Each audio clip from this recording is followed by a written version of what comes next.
the two British officers whose dogs got into a fight in Hyde Park and they then fought a duel, or the two men who argued over the interpretation of the translation of a Greek word and then had a duel.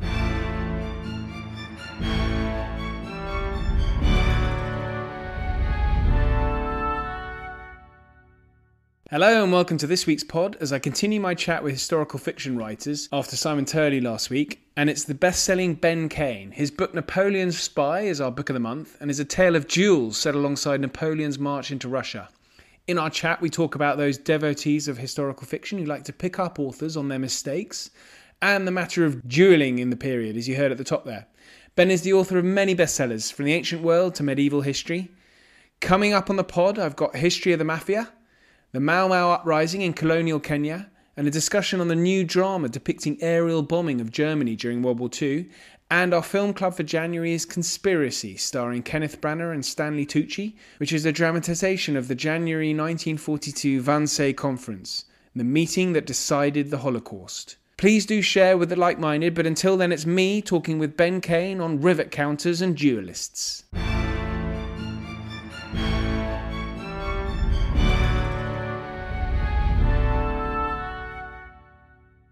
Ben Kane, welcome. Thank you very much for joining me. It's a real pleasure to have you on. That's great. Honestly, it's always fun talking about history. So thanks for inviting me. A pleasure. And you're a best-selling author of many different parts of history. And so I really should have got you on earlier, actually. So that's my bad, really. But I'm particularly very interested in your sort of Macedonian set period series of novels. Oh, yeah. Yeah, but we're here to talk about a completely different era, the Napoleonic era. And actually, it's very timely that we'll be talking about this because obviously there's the Ridley Scott movie. So we're going to talk a little bit about, we should talk about what Ridley Scott thinks about historians. That would be fun to Oh, what chat. does? Oh, I don't know this. What does he think? So Ridley Scott. So there's a few things Ridley Scott's been saying, and it'd be interesting to get your view because obviously he's not writing history. He's not making a documentary. He's making art. You're writing, it's historical fiction, so you're not quite in the same vein, but you're also not writing history either. So it'd be interesting to get your view. But he has said a few things. So first of all, he said that people who complain about his film being historically inaccurate, I think to quote, need to get a life. But what he's also said that's caused, I think, a few rumblings amongst historians. It's got some of their backs up. He said to historians who don't like the film for its inaccuracies, were they there? Then how do they know? And then I think the other quote he had given was that probably the first two history books written on Napoleon are the right ones, and then the rest, almost making things up. Slightly paraphrasing that last. Right. Okay. I get what he's saying about people need to get a life because I don't know if you're aware of the phrase rivet counters. So for any of your listeners who don't know, rivet counters are the World War II enthusiasts who know how many rivets there were in a Spitfire in January, February, March, April, May of every month of World War II. And if you write a novel and you've got the wrong number of rivets in your Spitfire wing, they will email you in a very angry way. And they exist to do with every period of history. And, let's be frank, the number of rivets in the wing of a Spitfire is completely irrelevant unless you're writing an engineering textbook and it stops it from flying properly. So facts shouldn't get in the way of a good story. But I try very hard. I believe it's very important to try and get history as correctly as we can while being acutely aware that we can't always get it right. We can only do the best to the best of our ability using the texts and the archaeology that's available to us. But with something like Napoleon, because literacy was very widespread by the early 19th century, there are an extraordinary number of texts that survive from the time we were just discussing it off air, more than 150 first-hand accounts of Napoleon's invasion of Russia. 150 books, and that's a staggering amount of information. And to try and answer all Ridley Scott's points, how do you know, were you there? I don't know what he's talking about, but if he's put stuff in his film that's plausible and isn't mentioned, I don't have any problem with that. I do that all the time. So I won't say Napoleon was in somewhere where he wasn't. If we know he was in a particular date, he was in place X. I'm not going to say he was in a different place, but if he did something in place X that isn't mentioned, but also doesn't interfere with the facts of what we know, then that doesn't matter. So I wouldn't have a problem with that. But if he has people doing wildly anachronistic or totally out of time frame reference modern things, then I do disagree with that. So I don't quite understand why filmmakers take such liberties with history, because the truth is actually frequently as interesting or more interesting. I do accept a story has to sweep you along and make you forget where you are. But in my mind, I can do that in my books and still maintain accuracy. But I'm not going to get into a social media fight with Ridley Scott. It's no point. Well, I completely agree with you on. I mean, I find it difficult to get annoyed because I've actually been to see the film just over a week ago. I went to an early Oh, screening. lucky you. Yeah. And Well, I really enjoyed it. It is a There are so many inaccuracies. There's probably two. We wouldn't have time to go through them all. But I don't think it necessarily detracts from the film. yeah, I don't think he's.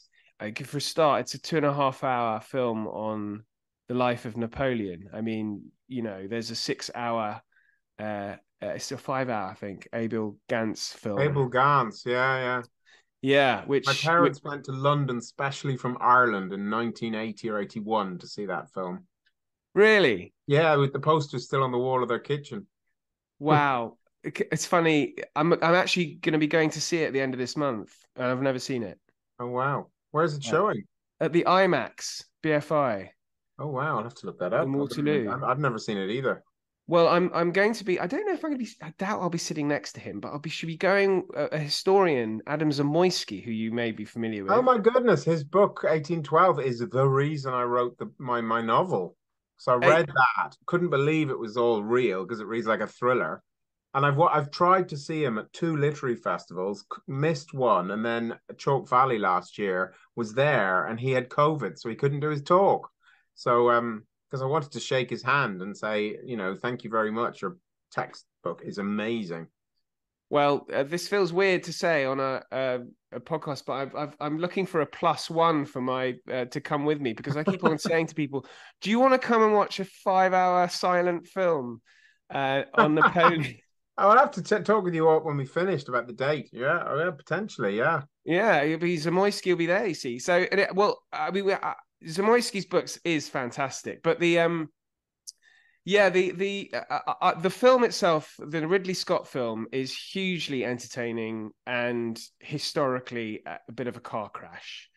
yeah, But I think if you're a historian whose life is writing about Napoleon, I should imagine you are going to probably take it a little bit harder than someone like me who have read a number of books on the period.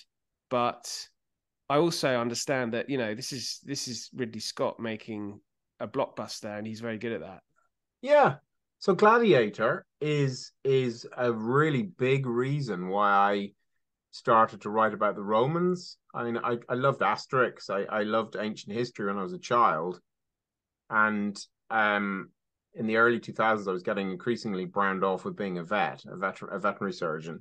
And I decided I'd write a best-selling novel. I mean, I can laugh now, but I did literally think to myself, that's what I'd do. And I went and saw Gladiator, and then Roman historical fiction started becoming quite popular with Con Iggulden and Simon Scarrow, and so that's the way I went. But I adored that film. I went to see it twice in the cinema, and I've watched it multiple times since. And when I watch it now, I mean, I actually have stopped. I've gone beyond the stage of screaming at the screen about the inaccuracies. But back then, 20 years ago, or 22 years ago, whenever it was, I didn't know the inaccuracies.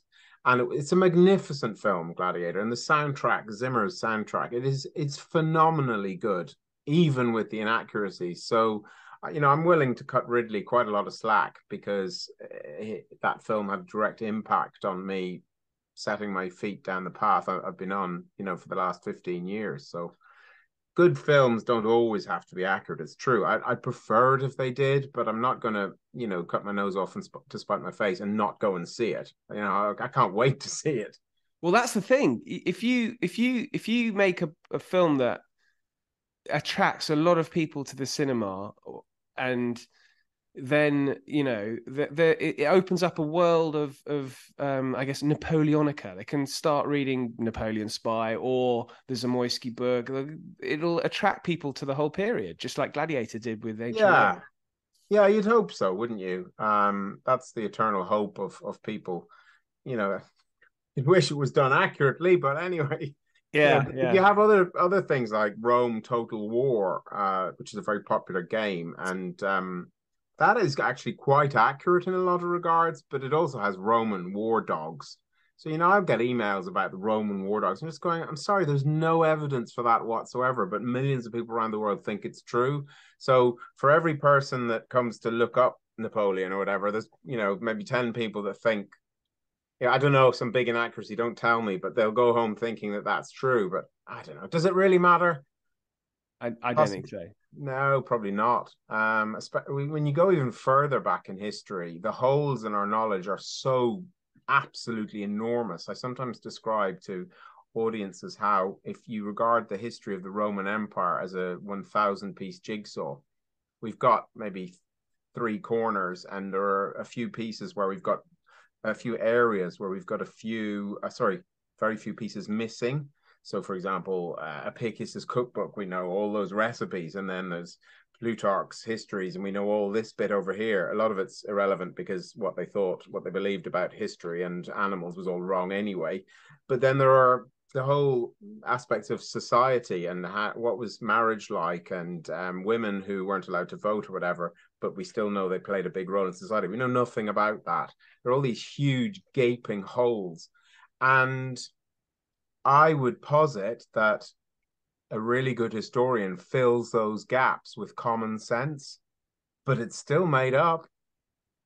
A lot of Roman textbooks, non-fiction works, could be really thin if they just had what we know, but they're not. And so they're making it up. And what's the difference between that and really good historical fiction? Not a great deal, in my opinion. Well, you're gonna have to be careful there, Ben. You'll attract the ire of historians. Well, a lot of historians are really on board with it, but you do sometimes get the inference that people who write historical fiction are kind of writing nonsense. But the vast majority of novelists I know make an extraordinary amount of effort to try and be as authentic as possible. So, and I do to my very, and I for about, I don't know, it's 8 or 10 books, I'll always have at least 1 or 2 academics in the field that the book is about read it before it goes to print. That's interesting. Yeah. So I don't know if other people do that, but I've been doing it now for about 8 or 10 years. So, and I wish I'd done it before that. Yeah. So did you do that with Napoleon Spy? Yeah. Brilliant. So Zach White, who has a really popular podcast on Napoleon, he read it and he said, "Oh, mate, I'm no expert on Russia." The guy's a PhD in Napoleonic history, and I said, "Right, But he really liked it. But he referred me to a friend of his who's called Alexander Mikaberidze, if that's how you pronounce his name. He's Georgian. He lectures in America in a university, and yes, he's written the new biography of Kutuzov.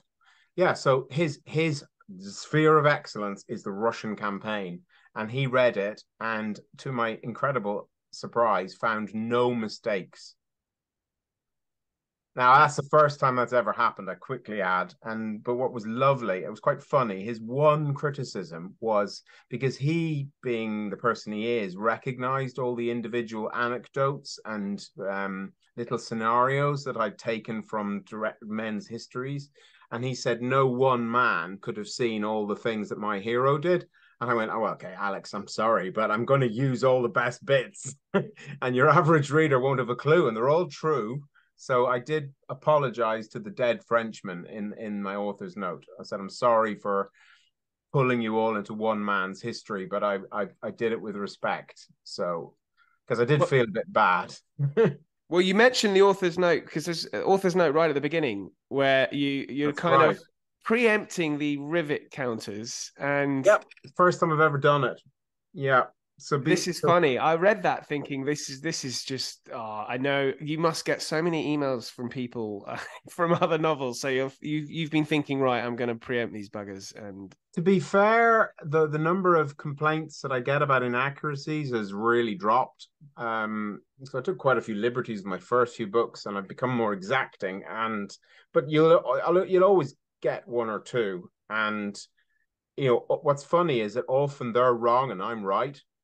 So there was one I got a few years ago about I had wagons in the streets of Rome in the daytime, and I got this very self-righteous email telling me that that Augustus had banned wagons, and I said, yeah, that's correct. And my novel set 30 years before that decree. But did you get a reply? no, Apologize. no, Oh. didn't get a reply. The best one of those that I've ever heard is not me. Stephen Saylor. I don't know if any of you, if you know him, he writes Gordianus the Seer.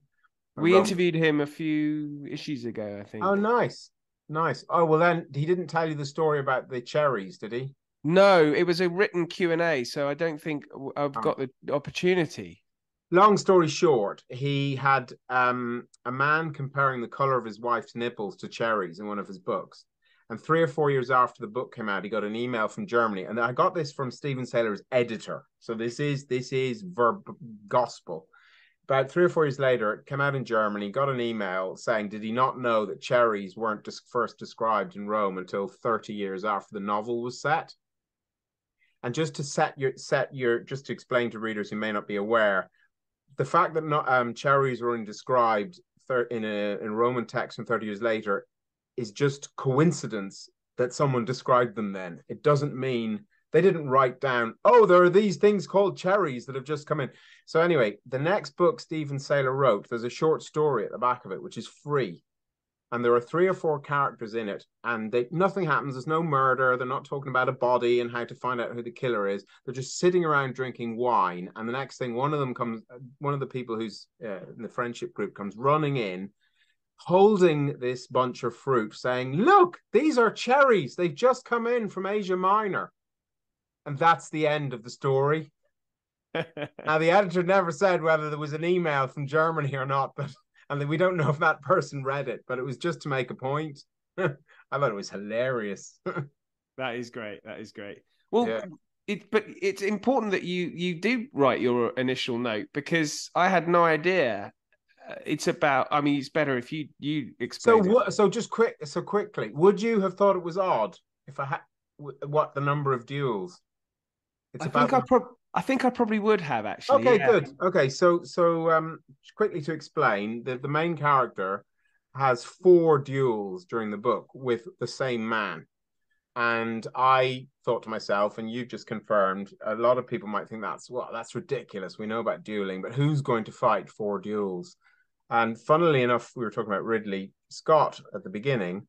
Ridley Scott's first film is called The Duelists with Harvey Keitel and another American actor whose name escapes me. It's David excellent. Carradine, I think.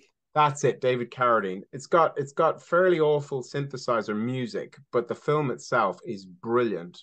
And it is based on a Joseph Conrad short story, which is based on the true real life pair of Napoleonic officers who lived during Napoleon's time, and they had close to 30 duels with each other over a 20-something year period. One of them was on the Russian campaign, and they probably would have had a duel, but the other guy was in disgrace and was left in France. And so I refer readers as well to a brilliant textbook that just happened to come out the year before I wrote the novel about dueling by a British author whose name escapes me. And, duels were essentially, think of did you look at me when you're coming out of a pub and you've had too many pints, or when you were a kid in school, do you look at me?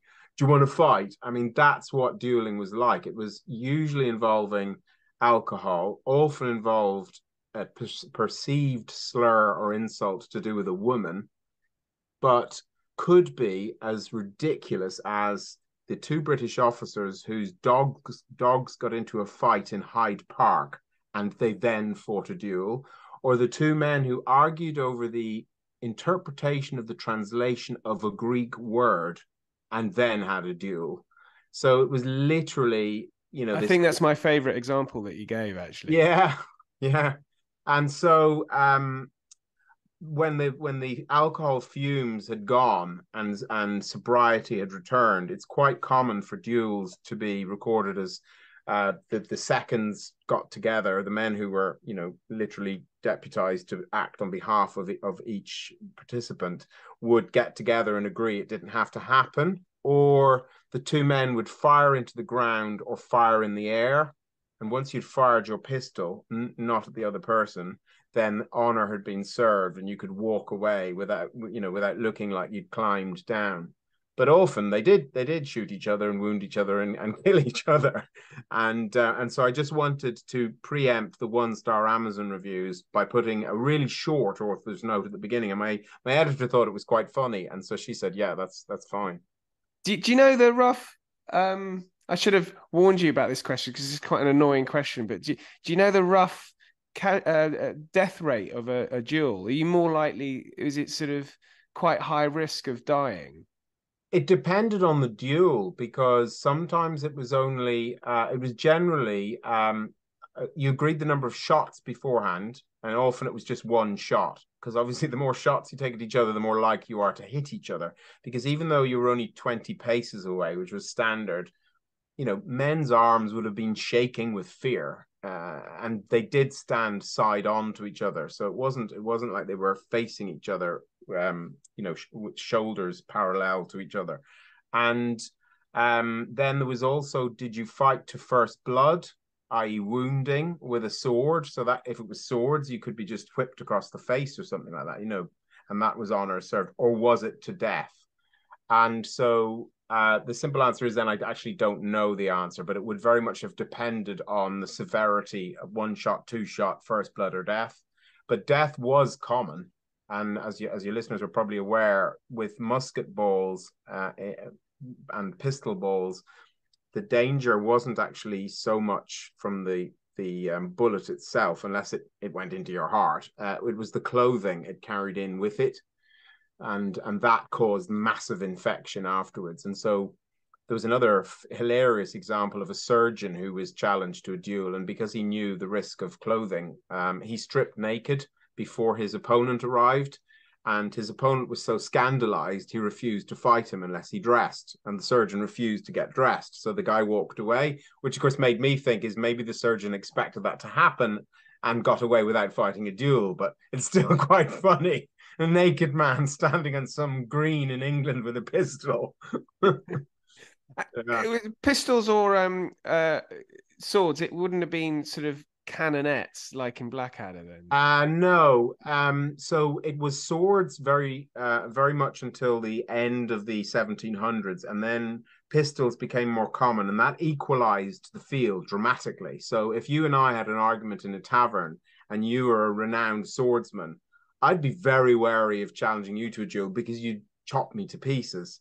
But pistols, anyone can point a pistol. It's like the crossbow versus the longbow. Anyone can point it and blow a hole in somebody. But there were sometimes duels with knives. There were two Frenchmen who, for reasons beyond me, but this is all written down, they tied their left wrists to each other with a rather short piece of cloth. They each had a knife. They climbed into a horse-drawn carriage, which, as you'll know, is quite small, and the horse went round in a circle around a circular junction while they were stabbing at each other with the doors of the carriage closed, and then it stopped after 5 minutes.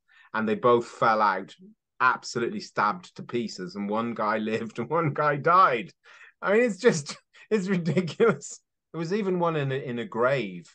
two guys fighting a duel in a single grave, pointing at each other. Oh, right. Yeah, What, to save time or I don't know. I don't know. weird? Just Um, really crazy. well, okay, so this is the Napoleon Spy set during the obviously the I don't know if we've mentioned the march into Russia, but what's your is it Napoleon himself? Because I find Napoleon a very a fascinating figure. Was it Napoleon that attracted you to the era, or It some other wasn't, reason? no. So again, I think it was all fair. We talked about Adam Zamoyski. Oh no, you mentioned him, and sorry, but the Abel Gance film. Adam Zamoyski. Listeners know because he's been on and we've chatted about Oh, the. I'm going to have to look that up. So yeah, a really wonderful textbook. In my other life, I work as a bike guide sometimes, and cycling huge distances like Barcelona to Rome over the Alps, which is the Hannibal, and so on. And I give the historical talks, and I was doing the Napoleon a couple of years ago, 4 years ago, and I read Zamoyski's book, and it reads like a superbly written thriller, but it's all fact. And I literally had a meeting with my editor a few weeks later, and I just showed her the book, and I went, I want to write this, and I told her about some of the stories in it, and she said, yeah, great. And so that's what I did. And it was just the grandness and the grandiosity of the campaign, this crazy idea that he was going to take 500,000 men and to conquer Russia, even when he'd been told by his master of horse, Caulaincourt, who had been the emissary at St. Petersburg for several years, told Napoleon he'll go to Siberia before he surrenders, and he didn't listen. And then what happened, it's almost unbelievable what happened, but all these men wrote it down, and so it was just screaming at me to write it down as a novel. I can't get over the number of nationalities because Mm. assume it's just sort of France v Russia, but it's a lot more than that, isn't No, it? it was the whole Napoleonic Empire. So Italians and Poles and Swiss and Dutch and Croatians and Germans, and there was even a regiment of Spaniards there, and there were some Portuguese. I mean, these poor Spanish guys are used to nice warm weather, and it goes to minus 35. It was nuts. Yeah, yeah, it really was. So what do you think of Napoleon? What's your view on Napoleon then? I would immediately bracket my opinion with my area of research was very narrow.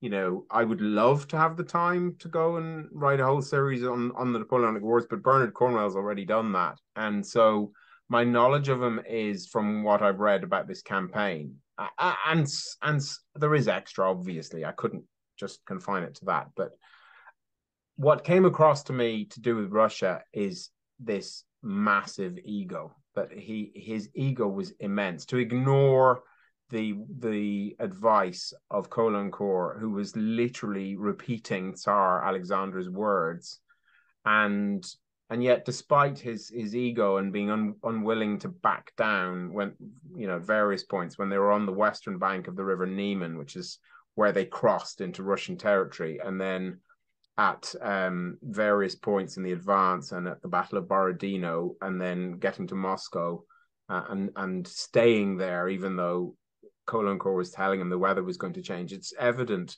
that he just wouldn't listen. But he was an extraordinary leader. His men adored him. He could stop his carriage and get out and walk up to a group of soldiers and pick out one man and say, I remember you at such and such a battle, and you won that award, didn't you? And the guy would go, "Oui, mon empereur," and all his comrades would cheer. And he could. Caulaincourt was at the end was so just he didn't want to be there anymore because he could see it was all going to hell in a handcart, and he um he asked Napoleon to send him to Spain. So rather than be sent back to France, which might show he was a coward, he said, send me to Spain, I will fight for you there. And he spent a whole day going around telling all his subordinates what to do and preparing to leave and packing his bags and avoiding the messengers Napoleon was sending for him, and trying to get away. And in the end, one of the messengers found him. He was ordered to the emperor's presence, and Napoleon asked him what was wrong, and he told him, and Napoleon just laughed at him and took him by the ear which is what he used to do to people. He'd grab their ear and sort of pull them slightly towards him. And when Caulaincourt said, you won't take my advice and so on and so on, the emperor just laughed at him and rode away.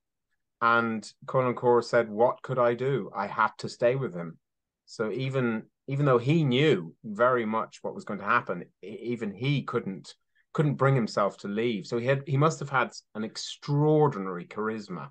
But my goodness, his ego, he would have needed a doorway about 4 times wider than most of us to get through. But maybe that's what made him a good leader as well. I don't know, because he didn't seem to care about the fact that the number of dead. He lost 90% casualties or more, so hundreds of thousands of men died, and he didn't seem to be show too much remorse about that. No, and then he left them, didn't he? And then he left. Well, he kind of had to, because there was a potential coup in Paris. He did stay till relatively late, but yeah, he did leave. Yeah. I think actually the film does kind of, it certainly tries to convey that kind of adoration that he got from the troops. So that's at least something quite heartening. So is this a standalone novel, or are you going to be? It was intended to be, very much intended to be, but like every novelist, you sort of become of the history that goes on after you finish your novel. And the British are probably people who are into their history. They know all about the Peninsular Campaign and Waterloo, but I'm not sure how many people know about the dramatic battles in Germany that took place in 1813. So the Russians kept coming, and the Germans all threw off the shackles and said, you're not our emperor anymore. But Napoleon fought these rearguard battles without his cavalry that were all dead in Russia, and with a lot of inexperienced men. And he still nearly won again and again and again. And then obviously you had him being deposed and sent to Elba, and so on, and the 100 Days and Waterloo. And I want to write another one called The Road to Waterloo, but I'm not doing that immediately. I might do that in another couple of years, but it would just be one more book about this protagonist, Matthew Carey, and end at Waterloo, I think. Yeah, that whole period is so fantastic, and you're absolutely right about the whole the campaigns, these massive battles that the British, I think, are very unaware. Austerlitz, Wagram. Yeah, we know nothing about. 600,000 men at Austerlitz, 3 nations against Napoleon, and he beat them all. And he was an incredible general, absolutely incredible. On Borodino, which was the big battle outside Moscow, he was really ill that day. He had dysuria, which means he couldn't pee. And so he was in his tent for most of the day. And normally he would be riding up and down the line, telling people to do this, that, and the other, send in this unit, pull back that unit, put the cannons here. And he did almost none of that at Borodino, and they still came out on top. Only just, but it was a real off day for him. But the way that they got out, it's incredible that any of them got out at all of Russia. And I think that shows some of his leadership as well, but also the leadership of his individual commanders, like people like Marshal Ney stand out. He was a quite extraordinary man who was left at the back in the rear guard near the end, and still managed to get to safety, although most of the people that were with him died. So I think anyone reading about that period just loves Marshal Ney. Yeah, I was really So Marshal Ney, when Napoleon was deposed, he joined the army of the monarchy, and then he was sent to arrest him when he escaped from Elba, and just joined forces with him again. So when Napoleon lost at Waterloo and Ney was captured, he was sentenced to be executed, and he was offered a reprieve, and he said, "No, I am a true Frenchman," and they shot him by firing squad. And I was really sad to read about that, because for me, he was my favorite character of all the officers and people of leaders on the French side during that campaign. There was even I have a dog in the book, because it got really grim, and so there was in Zamoyski's book, he recounts the story of this dog that had walked from Spain to France to Russia, and it was on the way out. It got frostbite in its paws, and so his owner put it in his backpack. And we don't know what happened to it, but I put that dog in the book, and the dog survived. Like in Hollywood, they say never kill the dog. And I called the dog Marshal Ney, because he was in the dramatic, he was part of the dramatic escape that Ney led. And I thought, what do you call a dog? I looked up 19th century names for dogs and all this. I just thought, no, you're going to call him Ney, aren't you? Because the guy who was with him loved Ney as well, the owner. Did you read about I'm sure you have, about the rumor that Ney survived, that he No. wasn't shot Oh. by. Well, it's a rumor, and actually, I mentioned this because a listener emailed me this the other day, with a newspaper story in South Carolina. Because I don't know if you've read any of Bernard Cornwell's novels set during the American Civil War. Starbuck. Yeah. No, I haven't read any of them. No. And he Ney, there's a Ney descendant in the novels. Oh. And that's because there is a rumor that Ney was not shot by a firing squad. And I think the Duke of Wellington had petitioned the royal family so that he wasn't shot. But the rumor is that he escaped to America. But yes, this listener sent me a newspaper story that is confirmed the fact that is simply rumor or conspiracy theory. And these things usually are, aren't they? Of course, yeah. It's too romantic a story. Yeah. I think, yeah. There is a true story from America though about it's the only account written by a private soldier called Walter Jacob, and his account was found on a farm in Kansas in the 1930s and was first thought to be a hoax, but has since been examined by countless historians, and it is real. And it had made its way over the Atlantic, and 120 years later was found just literally, I don't know, by chance. And what's lovely about it is that he doesn't write dates and he doesn't write place names. He literally didn't know where he was, but he would write such and such a battle and my friend was killed and this guy was injured, and then there'd be an asterisk and it'll tell you this was this battle because we've corroborated it, cross-referencing with all the officers' accounts. But it just shows you that an ordinary soldier doesn't know where he is most of the time and doesn't care. He knows that he ate well that night and he got a pair of boots off a dead body, but he doesn't know what the battle was about. Yeah, I mean, life as a soldier. I mean, well, actually, we're seeing it even now. Life as a soldier in Ukraine does not sound. If you're a Russian soldier in Ukraine, it's a miserable experience. Yeah, it's survival from moment to moment, and yeah, you don't really. You're just your buddies around you. That's what matters. Nothing else matters. Yeah. So. Okay, well, look, Ben, I know this has been you've got to dash, but thank you very much for joining me for this. And so it sounds like we might get another Napoleonic novel, but are you heading back to the ancient past? Not yet. Well, I am in a matter of speaking, but the novel I finished that's coming out next May is Vikings, but in Ireland. Because I'm Irish, for those of readers or listeners who might like my accent. No, some people think I'm from Somerset now.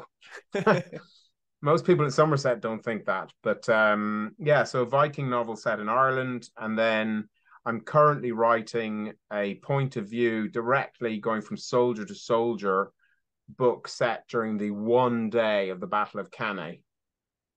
Literally going from Roman to Carthaginian to Numidian to Libyan to Iberian to Roman to like that, backwards and forwards across the battlefield like a radio drama, and that's going to be an audio only book.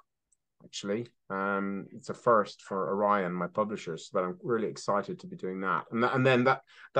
Then I'm also I'm only doing that in the downtime this year and next year. It comes out in 2026. Starting in January, I am writing another Roman book. Yeah, great stuff. Oh, but the Cannae battle story sounds fascinating. I'm having great fun doing it actually, because it is in one of my novels, but it's only about say 4 chapters, whereas this is a whole book. So yeah, great stuff. All right, Ben. Well, thanks very much for your time. Brilliant. Thank you very much. And I hope your listeners enjoyed it. Thank you. Thanks so much for listening. Lots more great history to come. But until then, thank you and good night.